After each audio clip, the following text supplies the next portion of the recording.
So today I thought I might show everybody what we do to bind the edges of our briefcases and edge binding, which is leather. And you can see a piece here. This is a 6 or 7 foot long piece of CXL where we have cut it by hand first to a little bit wider than this and then recut it in a machine to get it to be a perfect 3/4 of an inch, which is what the width here is.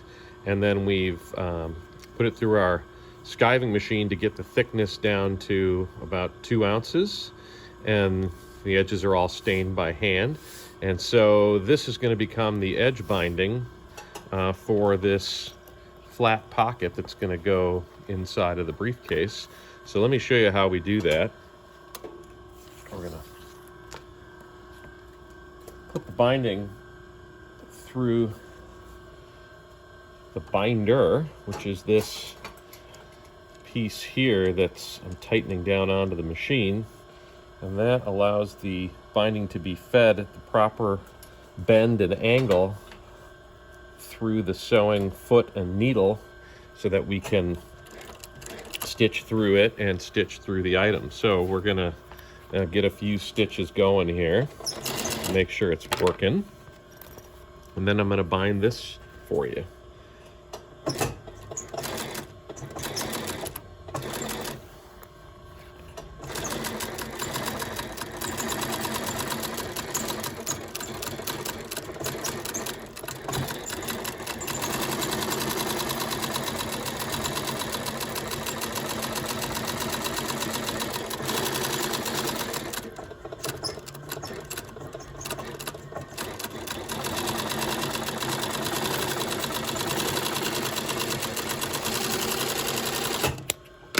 There we go. So now our binding has been, get the light at the right angle, applied.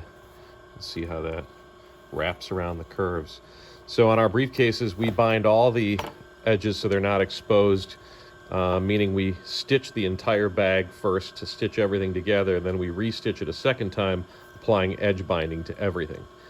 So that's a little look at a machine that's set up just for binding, the binder mechanism, and how it looks when it's done.